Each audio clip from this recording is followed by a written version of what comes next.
சீரியல்களின் full எபிசோடுகளை Sun டிவியில் ஒளிபரப்பான உடனே எக்ஸ்க்ளூசிவாக சன் நெக்ஸ்டில் மட்டும் ஃப்ரீயா பாருங்கள். நீ கீழ்த்தனமானவதான், அதனாலதான் இத்தனை பேர் முன்னாடி என்ன கை நீட்டி அடிச்சிருக்க. ஏய், நான் யார் தெரியுமா? உனக்கு மாமியார் அந்தஸ்துல இருக்கிறவ.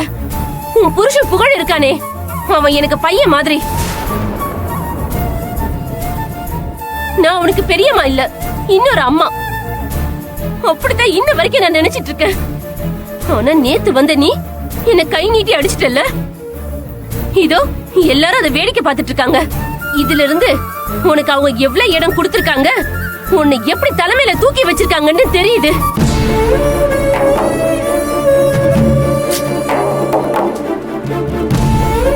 ஆனா நீ என்ன ரொம்ப அவமானப்படுத்திட்ட. எப்ப எனக்கு இந்த இடத்துல மரியாதை இல்லாம போச்சோ, எப்ப இந்த இடத்துல வச்சு என்ன அசிங்கப்படுத்துறீங்களோ, இனிமே இங்க இருக்க மாட்டேன். டே ஜீவா, உன் பொண்டாட்டியை கூட்டு வாடா. அம்மா, தயவு செஞ்சு நான் சொல்றது கேளுங்கம்மா. அப்ப நீ வரமாட்டல்ல? எப்படியா போ, நாங்க கிளம்புறோம். கொஞ்சம் பொறுமையா இருங்க. அவசரப்படாதீங்க, பொறுமையா இருங்க. போதுமா சரஸ்வதி? என் கண்ணு முன்னாடியே எங்க அண்ணனையும் அண்ணியும் அசிங்கப்படுத்திட்டாவ.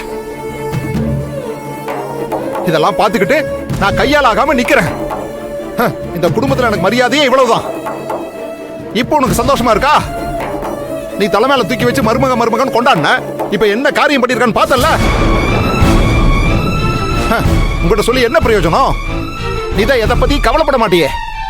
இவ என்ன தப்பு பண்ணாலும் இவதான் நல்லவன்னு அப்படியே கொண்டாடிக்கிட்டு இருப்பிய. பண்ணு, என்னமா பண்ணு. அம்மா, இந்த அருவி நம்ம குடும்பத்தை இந்த அளவுக்கு அசிங்கப்படுத்திட்டு இருக்கா. நீங்க சும்மா வேடிக்கை பார்த்துட்டே இருக்கீங்க. அவ்வளவு நாள் அரை விட்டு வீட்டை விட்டு வெளியே அனுப்புங்கம்மா. மா, நீ சும்மா கிடைக்கிற கேப்ல பிரச்சனை பண்ணணும்னு நினைக்காத. நீ பேசாம இரு, எதுவா இருந்தாலும் பாட்டி பாத்துப்பாங்க. ஆமாண்டி, எங்க அம்மா இருக்கிற தைரியத்துல தானே நீங்க எல்லாருமே ஆடிட்டு இருக்கீங்க. இதுக்கும் ஒரு முடிவு வரும், பாத்துட்டே இருங்க. முடிவா உங்ககிட்ட சொல்றேன். எப்ப பெரியம்மா மேல கை வச்சியோ, அதுக்கப்புறம் இந்த வீட்டுல நீ இருக்கூட. முதல்ல இங்க இருந்து வெளியே போ, வெளியே போ. நான் எதுக்கு வெளியே போகணும்? இவங்க தப்பு பண்ணிருக்காங்க, ஆதாரத்தோட நான் நிரூபிச்சிருக்கேன். இவங்களுக்கு என்ன தண்டனை அத முதல்ல சொல்லுங்க. அதை விட்டுட்டு என்ன வெளியே போக சொல்றீங்க? சரி, இவங்களை அடிச்சிட்டேன்னு இவ்வளவு கோவப்படுறீங்களே, இவங்க விஷம் கலந்த சாப்பாடு அத்தனை பேரும் சாப்பிட்டிருந்தா என்ன ஆயிருக்கும்? எல்லாரும் செத்து போயிருப்பாங்க. அதெல்லாம் நடந்திருந்தா அதுவும் பரவாயில்லன்னு சொல்லுவீங்களா?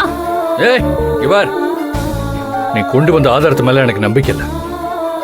நீ முதல்ல என் பெரியம்மாவை அடிச்சதுக்காக அவங்கள்ட்ட மன்னிப்பு கேளு. ஏய் புகழ், இரு இரு.